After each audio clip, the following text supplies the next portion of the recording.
देवाला विचारलं पाहिजे, देवा माझा उद्धार कशाने होईल?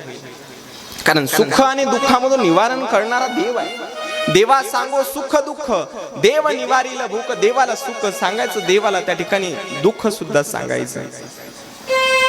कारण हा संसार बाबा असा आहे, हे प्रपंचातले माणसं अशी आहे, इथं लोक रडून ऐकतात आणि हसून सांगतात। हा लोक आहे।